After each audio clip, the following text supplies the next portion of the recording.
Injil Markus pasal 2 ayat 1 sampai ayat yang ke-12. Silakan buka kitab suci saudara. Markus pasal 2 ayat 1 hingga ayat yang ke-12. Yang bawa Alkitab silakan bawa, buka. Yang tidak bawa bertobatlah.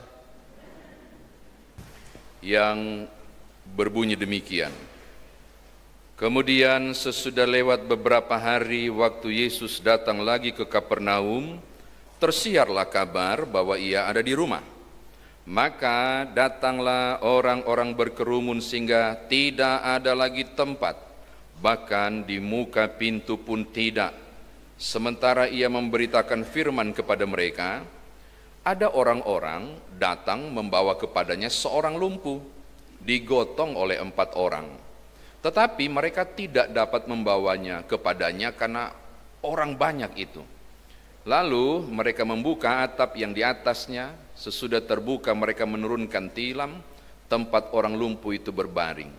Ketika Yesus melihat iman mereka, berkatalah ia kepada orang lumpuh itu, "Hai anakku, dosamu sudah diampuni." Tetapi di situ ada juga duduk beberapa ahli Taurat. Mereka berpikir dalam hatinya, mengapa orang ini berkata begitu? Ia menghujat Allah. Siapa yang dapat mengampuni dosa selain daripada Allah sendiri? Tetapi Yesus segera mengetahui dalam hatinya bahwa mereka berpikir demikian. Lalu ia berkata kepada mereka, mengapa kamu berpikir begitu dalam hatimu? Manakah lebih mudah, mengatakan kepada orang lumpuh ini dosamu sudah diampuni, atau mengatakan bangunlah, angkatlah tilammu dan berjalanlah? Tetapi supaya kamu tahu bahwa di dunia ini anak manusia berkuasa mengampuni dosa. Berkatalah ia kepada orang lumpuh itu, kepadamu kukatakan, bangunlah, angkatlah tempat tidurmu, dan pulanglah ke rumahmu. Dan orang itu pun bangun, segera mengangkat tempat tidurnya dan pergi keluar di hadapan orang-orang itu, sehingga mereka semua takjub, lalu memuliakan Allah. Katanya, yang begini belum pernah kita lihat. Demikian firman Tuhan, terpujilah Kristus. Haleluya. Silakan duduk. Shalom Bapak Ibu. Saya percaya sore menjelang malam ini saudara bersuka cita. Amin. Kalau saudara bersuka cita, silakan beri salam kanan kiri muka belakang sambil senyum. Katakan damai sejahtera bagimu. Sambil goyang-goyang bahunya. Kalau yang belum senyum dia punya masalah, tolong bilang damai sejahtera. Puji Tuhan. Yang ada di sisi sebelah kanan yang agak luar. Kelihatankah saya? Shalom. Ya, itu di sebelah sana. Tuhan sayang nanti tidak ada lagi tembok ini. Gitu Pak Pendeta ya. Kalau Tuhan izinkan ruangan ini sudah nyatu. Dan ini proyek mustahil. Bolehkah saya tahu ada berapa jemaat tamu yang bukan jemaat Siloam? Turun tangan. Oh WTE. Berarti 50%.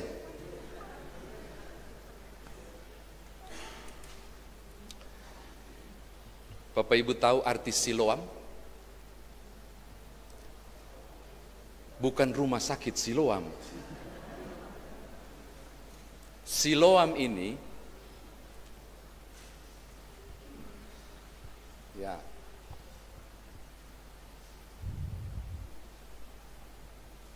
Yakin gak Bapak Ibu bahwa ukuran bajunya sama dengan saya?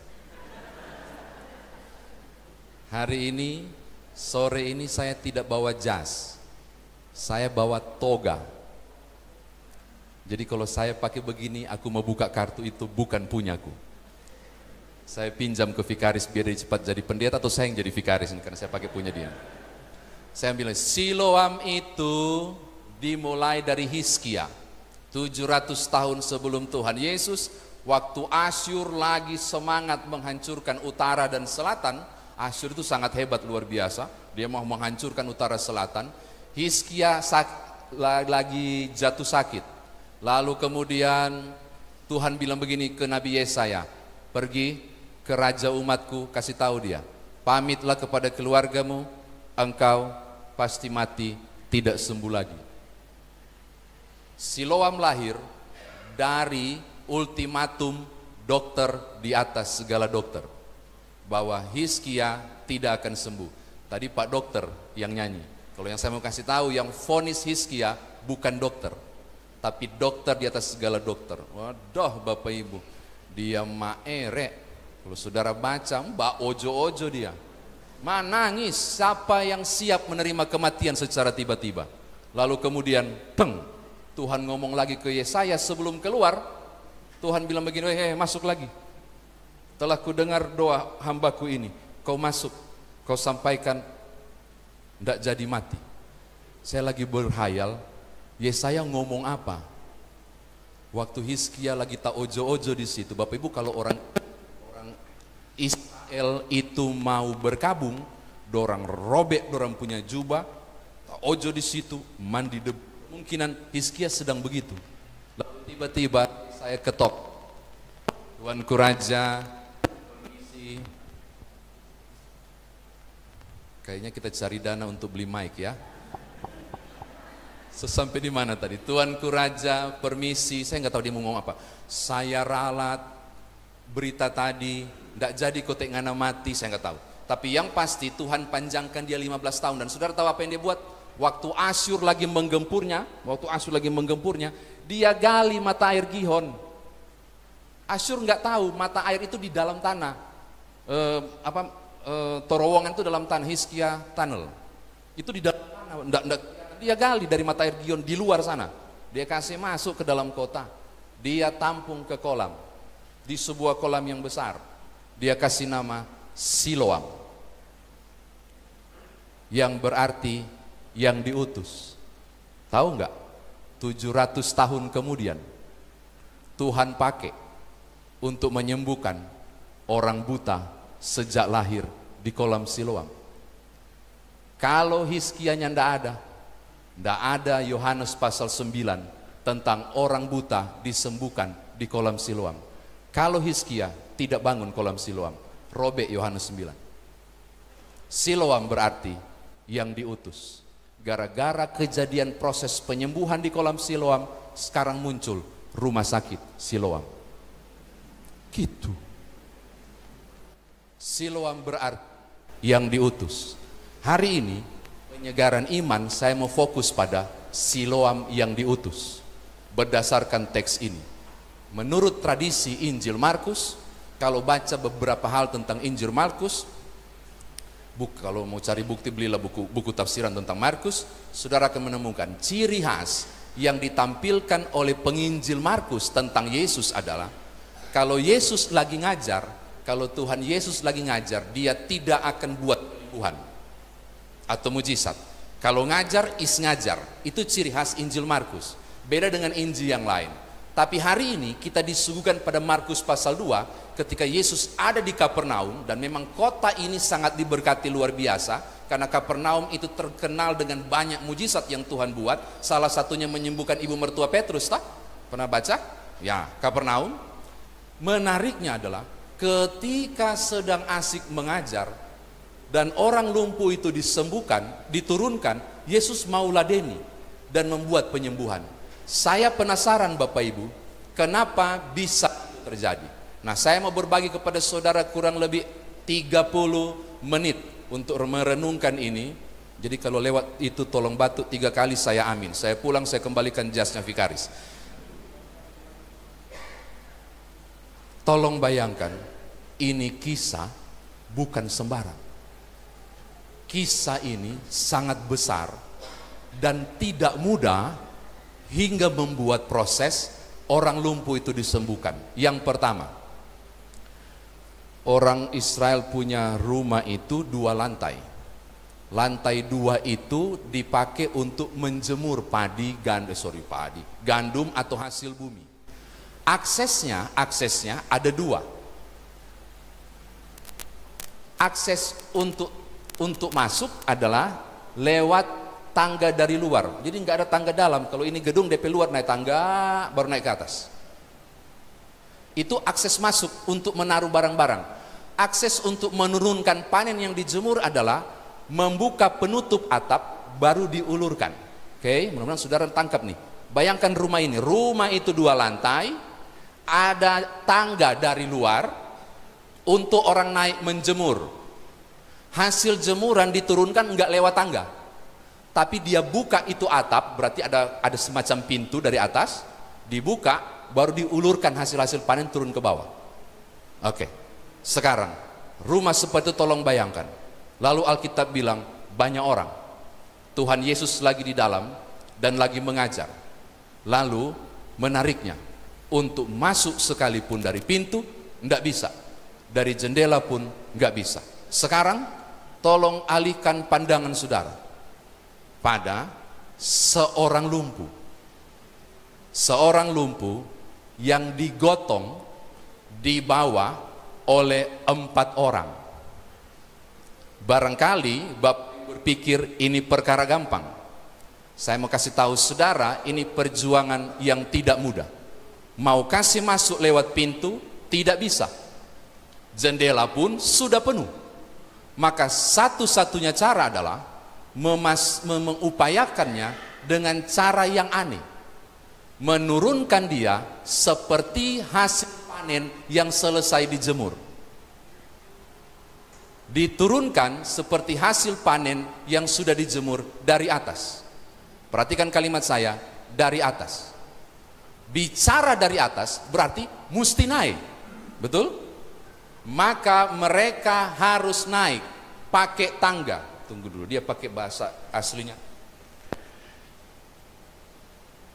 Oh ya, karabaton. Karabaton itu semacam palet, semacam kasur atau tikar atau tempat tidur yang dibuat agak keras. Di situ dia tidur. Nah, sekarang kemungkinan besar dia tidak mungkin pakai tempat tidur, maka dia pakai kasur dari jerami.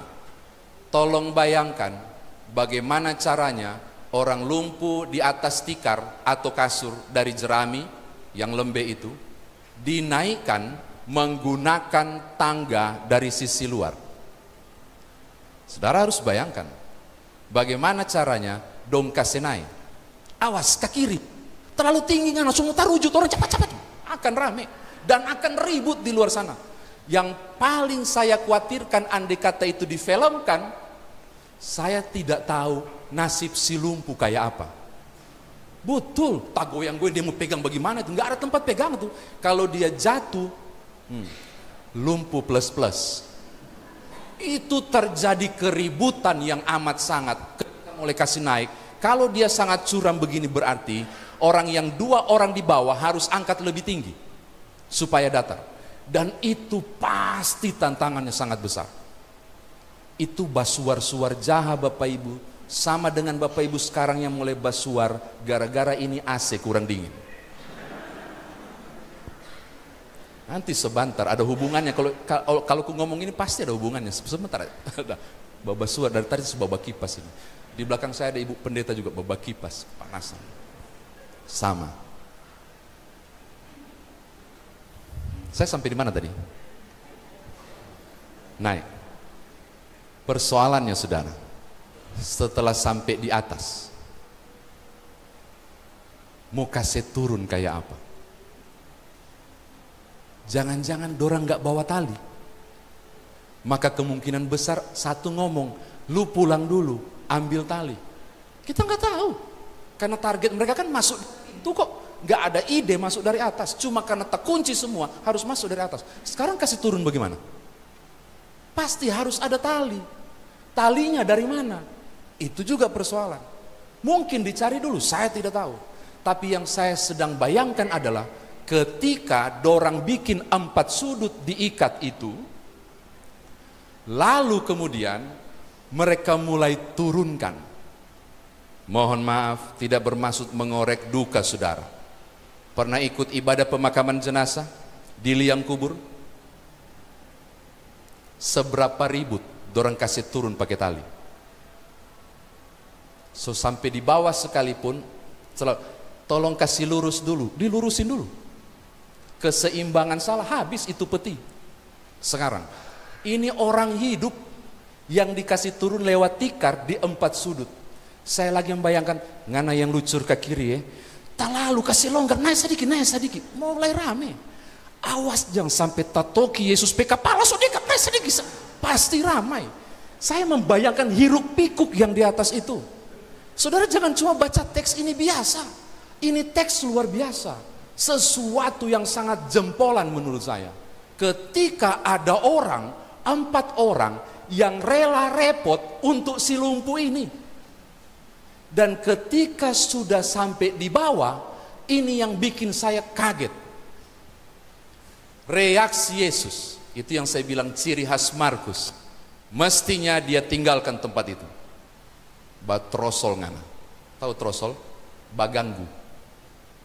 Ganggu kau, saya sedang mengajar. Harusnya, karena tradisi Markus. Enggak, dia nengok ke atas. Berarti apa? Dia tahu ada gerakan di bawah, dari atas. Dia nengok ke atas. Dia tahu berarti, ada bayangan. Saudara tahu apa yang diucapkan oleh Tuhan Yesus? Tolong lihat ayatnya. Bagus sekali, lihat ayat 5. Ayat 5. Ketika Yesus melihat iman mereka, berkatalah ia kepada orang lumpuh itu, "Hai anakku, dosamu sudah diampuni." Saya baca ulang. Ketika Yesus melihat iman mereka, berkatalah ia kepada orang lumpuh itu, "Hai anakku, dosamu sudah diampuni." Saya mau tanya Bapak Ibu, iman siapakah yang Tuhan Yesus lihat? Jangan cuma tanggang-tanggang. Jawab, iman siapa? Iman siapa? Si lumpuh? Bukan. Itu bukan singular. Itu plural.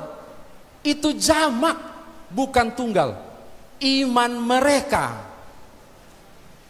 Siapa yang Yesus lihat? 4 orang itu yang lagi basuar-suar minyak, yang lagi ribut di atas, yang lagi pertahankan keseimbangan. Yesus nengok, bukan iman si lumpuh.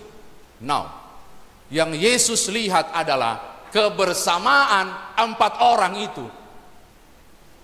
Oke, kasih turun. Anakku, imanmu menyelamatkan kau. Berjalanlah. Gila enggak? Kesembuhan terjadi pada si lumpuh itu bukan imannya sendiri, tapi terang-terangan berkata, iman mereka jamak. Mungkin si lumpuh plus 4 orang itu. Tetapi pertanyaanku, iman apa yang Yesus lihat? Kan harus cari tahu, iman model apa yang Yesus lihat? Saya percaya Bapak Ibu, iman model yang Yesus lihat adalah iman yang waktu mereka naik tangga diawali dengan niat baik. Mungkin dia punya nama Bob, mau disembuhkan, orang antar ngana. Mulai dari niat itu, naik tangga, ambil tali, ikat 4 sisi, baru turunkan. Iman itu yang dilihat. Apa yang saya katakan? Yesus tidak melihat soal hatinya, tapi soal prinsip apa yang dorang perjuangkan dan kerjakan, apa yang mereka perbuat. Maka benarlah Yakobus bilang, iman tanpa perbuatan adalah mati.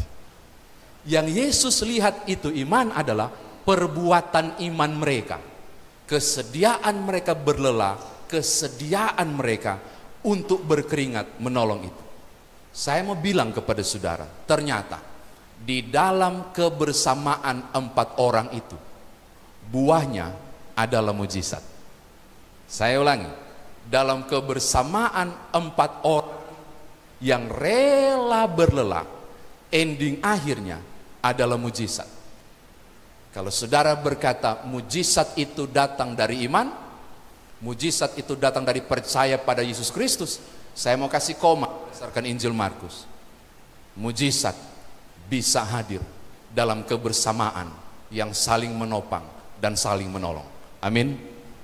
Nah, udah loh, iman itu datang dari mujizat itu hadir melalui kepedulian satu dengan yang lain dan berupaya berjuang untuk mendapatkan sesuatu yang tidak mungkin namun terjadi. Mujizat ada dalam kebersamaan itu. Terakhir untuk ditafsirkan, tolong lihat setelah kasih turun. Setelah kasih turun, apa yang terjadi? Saudara menemukankah nama 4 orang? Aku penasaran lu cari tahu. Ini siapa yang bantu dia? Siapa nama 4 orang ini? Ungke kah, Alok kah, siapakah mereka? Saya penasaran siapa dorang? Gak ada Bapak Ibu. Bukan cuma CV-nya yang tidak ada, tapi percaya tidak percaya, sejak selesai ayatnya yang kelima, tidak ada kisah tentang orang itu. Menarik. Bukan cuma soal nama dan CV, bukan. Kisah tentang mereka hilang. Yang muncul siapa? Si lumpuh doang. Yang muncul siapa? Si Farisi yang lagi beradu argumentasi dengan Yesus. Si lumpuh doang. Habis menolong, mereka lenyap. Habis berkorban untuk hadirkan mujizat, mereka tidak menunggu untuk diucapkan terima kasih.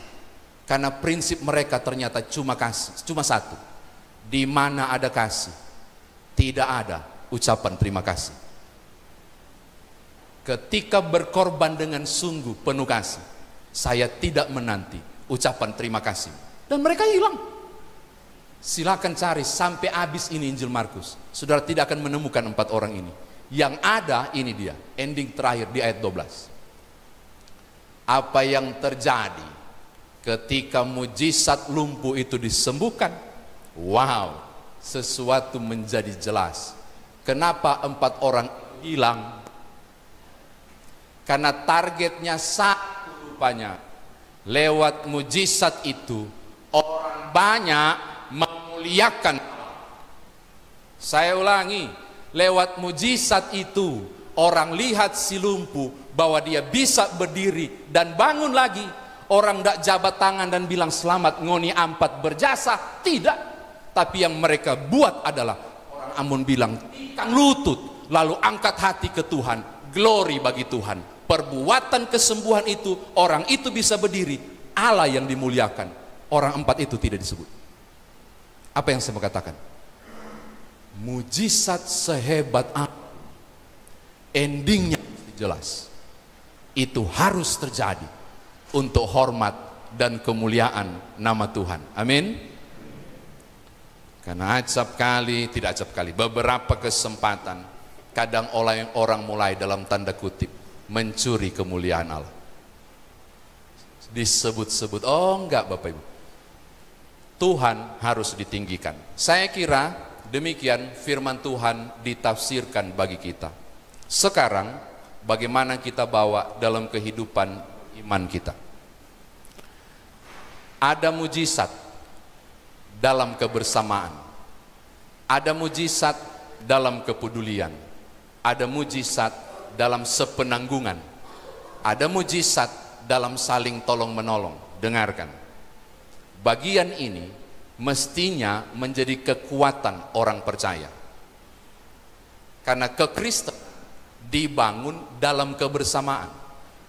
Di balik kebersamaan itu kita sudah buktikan tadi, mujizat bisa terjadi. Maka saya mau katakan hal yang pertama untuk saudara bawa pulang. Ada yang mengalami waktu karantina COVID, bukan karantina, apalagi waktu kita disuruh keluar itu, kalau ada orang yang di apa lagi? Di apa, isolasi apa? Ya, di isoman. Ada yang alami enggak? Tiba-tiba dapat WA, Pak, Bu,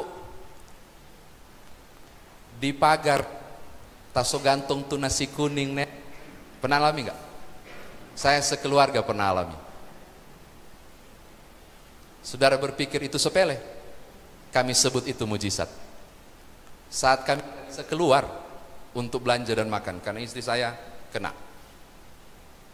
dapat WA, orang setaruh tuh rantang ya dekat garasi, di garasi loh, taruh. Tidak mau ketemu kan, nggak boleh ketemu. Wow, bagi saya itu mujizat, pertolongan Tuhan. Ada berapa banyak dari saudara yang pernah mengalami hal-hal yang kebetulan? ketika saudara membutuhkan sesuatu, tiba-tiba melalui tetangga atau orang lain. Bukan soal nilai besar kecilnya, bukan. Tapi soal kepedulian mereka. Dan saudara berkata, wow, kayak kebetulan. Enggak, saya sebut itu mujizat. Enggak jatuh dari langit. Enggak, digerakkan Tuhan melalui orang lain. Hati yang peduli bisa memicu mujizat terjadi. Amin.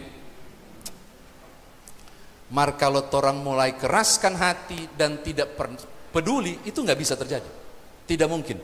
Justru 4 orang ini dipuji dalam kepedulian. Satu kali, aduh kasihan kita sudah nggak enak lihat Bapak Ibu.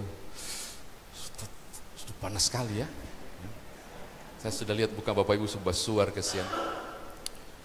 Ya apalagi kita udah pakai jas dan berdiri begini, lebih panas lagi. Sabar, saya mau selesaikan dulu khotbahku.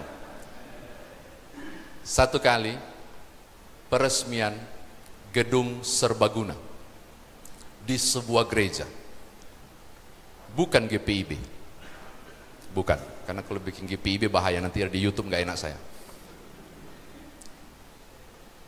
Diundang donatur tunggal yang bantu, yang membuat fasilitas jadi megah gedung pertemuan itu.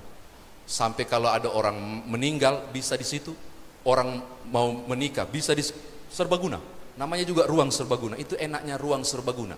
Serbaguna, ada sukacita bisa di situ, ada duka cita bisa di situ. Cuma kadang aneh, ruang serbaguna enggak boleh dipakai duka ya, karena ini biasa dipakai untuk orang kawin.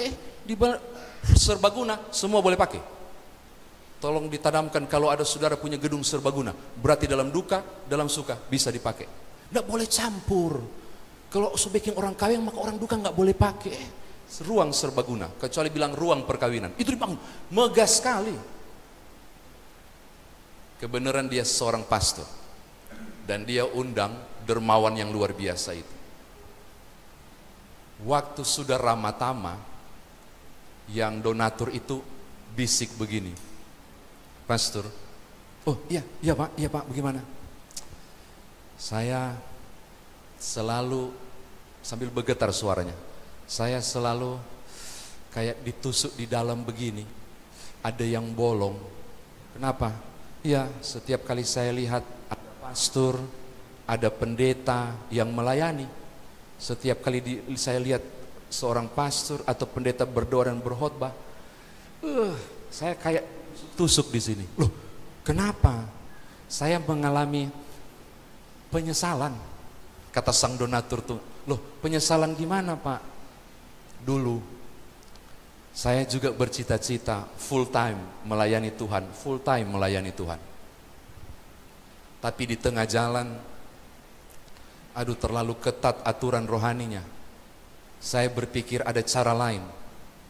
Saya akhirnya meninggalkan jalur itu. Saya berpindah di usaha seperti ini, bisnis ini, lalu kemudian membangun kehidupan finansialku. Saya meninggalkan pelayananku. Makanya saya kayak diburu-buru Tuhan. Saya merasa nyesel banget. Kenapa saya tidak jadi pelayan? Dia bilang begitu. Kenapa harus jadi pengusaha? Kenapa saya tidak jadi pelayan seperti pastor? Nangis loh orang itu. Tahu nggak? Pastor kemudian menepuk pundaknya dan bilang begini, Pak, asal Bapak tahu, kalau sekarang Bapak menyesal tidak jadi pelayan, cuma jadi pengusaha, saya mau bilang, andai kata Bapak jadi pastor atau pendeta, saya yang menyesal. Kaget dia. Maksudnya? Ya. Kalau Bapak tidak jadi pengusaha dan cuma jadi pastor seperti saya nyesel loh Pak. Maksudnya? Siapa yang akan donatori untuk bangun gedung serbaguna ini, yang megah ini? Saya mau kasih tahu Bapak, pelayanan kita sama Pak, caranya berbeda, jalurnya yang enggak sama. Aku secara rohani menopang orang lain, Bapak justru membangun tempat pelayanan rohani itu bisa dikerjakan. Pelayanan kita sama, cara kita berbeda, ujung akhir tetap sama, nama Tuhan ditinggikan. Amin. Saya mau katakan hal yang sama kepada saudara. Aku penasaran lagi tanya ke Pak Pendeta, dingin karena apa? AC nggak mampu kah? Oh enggak, sedikit mampu lah. Kita cuma ada buka jendela saja. Penasaran buka jendela. Ada AC juga di situ kok, nggak mempan. Kemungkinan akan penambahan unit Bapak Ibu. Ya, kita akan tambahan unit kan. Lalu rencananya ini akan dirobohkan. Ini akan dinaikkan. Saya tanya jumlah kakak GPIB Siloam tidak sampai 200 atau sampai 200 tidak sampai. Saya tanya persembahan mingguan. Saya tidak tega menyebutnya di sini. Maka saya mau bilang, hampir sampai di mulutku untuk bilang ke Pak Pendeta, ini proyek mustahil, impossible, tidak mungkin. Tapi saya kasih koma, masih ada mujizat. Mungkinkah 4 orang itu adalah aku dan diri? Saya nggak tahu. Mungkinkah 4 orang itu engkau di kanal YouTube yang sedang dengar saya bicara? Mungkinkah 4 orang itu yang angkat tangan tadi, yang bukan warga jemaat Siloam, yang sengaja diundang untuk puji Tuhan, sekarang dikasih beban di hati untuk terlibat mengangkat tilam? Saya nggak tahu. Tapi saya mau bilang kepada saudara, dalam kebersamaan selalu ada mujizat. 100 kurang lebih 140 sampai 150 juta itu mustahil. Nggak bisa Pak, 1 minggu pemasukannya semua nggak bisa. Tapi kok bisa ya 5 roti dan 2 ikan memberi makan 5.000 orang? Saudara pikir itu mujizat dari Tuhan? Ya, tapi saya mau kasih tahu, tidak dimulai dari Tuhan. Dimulai dari siapa? Yohanes, anak kecil, no name, tanpa nama, menyerahkan 5 roti dan 2 ikan. Lalu sang murid menerima dan serahkan pada Yesus, dan diangkat 5.000 orang dapat makan. PKP masih bisa kumpul 12 bakul. Saya mau bilang, dengarkan baik-baik, Siloam ini nggak masuk di akal. Targetnya terlalu berat. Saudara harus punya iman yang besar untuk hal yang besar ini. Dengarkan, engkau butuh iman yang besar untuk pekerjaan yang besar ini. Dan iman yang besar itu bukan hanya soal percayamu pada Tuhan, tapi kesediaanmu berkorban banyak hal, sampai kemudian Tuhan menengok ke atas dan melihat imanmu dan mujizat terjadi. Saya berharap tahun depan aku melihat si lumpuh itu berjalan dalam nama Tuhan Yesus. Itu sota gabung, mimbar senai, ketika banyak orang bersedia untuk rame-rame mengangkat itu dan menghadirkan mujizat. Kenapa Bapak Ibu? Karena pelayanan kita sama untuk Tuhan. Cara yang Tuhan pakai berbeda. Aku bicara tentang firman. Saudara yang punya talenta dipakai berbeda. Saudara yang diberkati dengan finansial bisa dipakai juga tuh menjadi luar biasa. Terakhir, sudah 30 menit enggak? Karena tadi saya perjalanan 42 menit. Saya, Bapak Ibu, saya mau bilang begini. Sengaja dibikin penyegaran iman untuk kemudian supaya jemaat dipaksa-paksa untuk sumbang uang. Nah, Tuhanmu kaya dan Tuhan tidak membutuhkan saudara kalau perlu. Enggak perlu. Tuhanku kaya. Aku mau bilang, Tuhanku kaya. Dia tidak perlu mengemis kepada saya dan saudara untuk rumah Tuhan ini. Aku mau bilang, dengarkan, Tuhanku kaya. Dia tidak perlu mengemis kepada saudara, enggak perlu, karena dia punya segala sesuatu. Tapi kalau Tuhan mau pakai saya dan saudara, bagi itu anugerah. Bekerja untuk Tuhan, jeripayamu tidaklah sia-sia. Amin. Bukan engkau yang diberkati, mungkin pasanganmu, mungkin anak-anakmu, atau cucu-cucumu. Mari buktikan bahwa dalam kebersamaan mujizat bisa terjadi. Mari bergandeng tangan, dalam kebersamaan mujizat pasti terjadi. Teman-teman yang di luar Siloam yang sengaja datang memuliakan Tuhan, mohon sampaikan kabar ini kepada sesama anggota jemaat. Ada gereja yang tidak besar yang sedang berupaya untuk membuat kelumpuhan itu berjalan. Mungkin dengan kabar yang banyak dan berita yang banyak, topangan akan datang dan mujizat bisa terjadi. Tuhan berkati Bapak Ibu. Haleluya. Amin.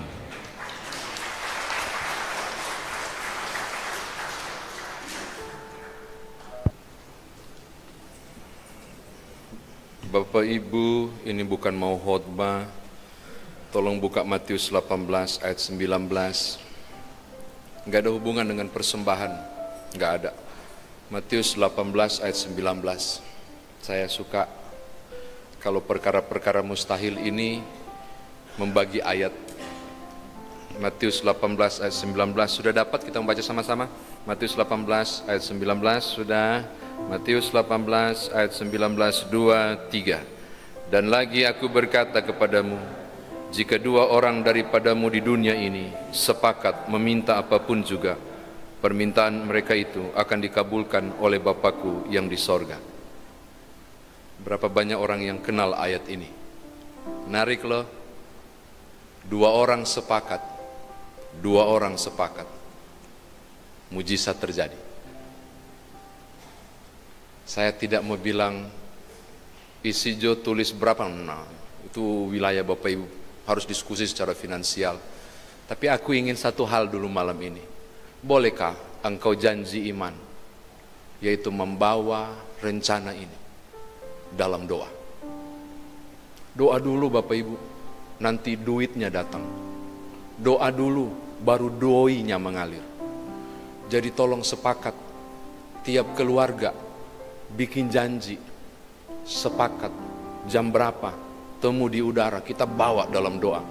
Proyek mustahil ini tidak akan mustahil, pasti bisa. Nah orang banyak nggak bawa ini sungguh-sungguh dalam doa. Jadi saya mau ajak hal pertama, kita gumuli dulu yuk 150 ini. Ya ampun, Tuhan Maha Kaya, kiranya Tuhan membuka saluran-saluran yang tepat untuk proses yang tidak masuk di akal ini. Angel Kid, bagus banget suaranya dari GPIB, Irena. Bolehkah minggu kedua September, berarti tanggal 9 September, mengisi pujian di GPIB Karis sambil mengulurkan satu tali yang saya khotbahkan tadi di kanal YouTube. Tidak ada yang mustahil. Viewer GPIB Karis juga cukup banyak. Dan kalau Bapak Ibu bersedia, teman-teman dari Irena bersedia, adik-adikku, anak-anakku, sambil memuji Tuhan, kita mengulurkan tali. Saya akan sampaikan ke PHMJ untuk rencana ini, supaya kita akan menopang lewat GPIB Karis, channel GPIB Karis. Bapak Ibu, jika engkau berbeban untuk terlibat dan rasanya di dompet belum cukup, saya lihat saya punya bendahara di rumah juga, saya sosein-sein dia. Nggak harus sekarang, didoakan dulu. 1 rupiah jika dikumpulkan bersama, orang lumpuh itu bisa berdiri dari kelumpuhannya. Nggak usah pikir soal banyak jadi beban, enggak. Berilah apa yang ada padamu dengan rela. Sebentar saya mau doakan. Kiranya Tuhan berkenan membalas engkau berkelimpahan untuk tiap gerakan saudara yang menolong dan menopang di rumah Tuhan ini. Saya tidak berani mengajak Bapak Ibu untuk berilah sebanyak-banyak, enggak. Berilah semampu Bapak Ibu, sesuai dengan gerak hati yang Tuhan beri malam ini. Bolehkah saya spotlight lebih dekat. Untuk teman-teman di YouTube, karena rekaman ini akan saya sampaikan juga dan ambil untuk ditaruh di channel YouTube saya mau sampaikan kepada teman-teman yang ada di YouTube. Mari bergandeng tangan yuk untuk proses yang mustahil ini. Kalau Tuhan berkenan, kiranya tahun depan kita akan dapat kabar baik. Rumah Tuhan ini selesai direnovasi dan megah kembali. Alat-alat yang dipakai memuji Tuhan cuma pinjaman kasihan. Kelak akan jadi barang inventaris. Lalu Tuhan ditinggikan dan dimuliakan. Mari bergandeng tangan untuk 4 sisi yang mustahil ini. Kita angkat sama-sama menjadi kemuliaan Allah. Tuhan berkati Bapak Ibu. Terima kasih.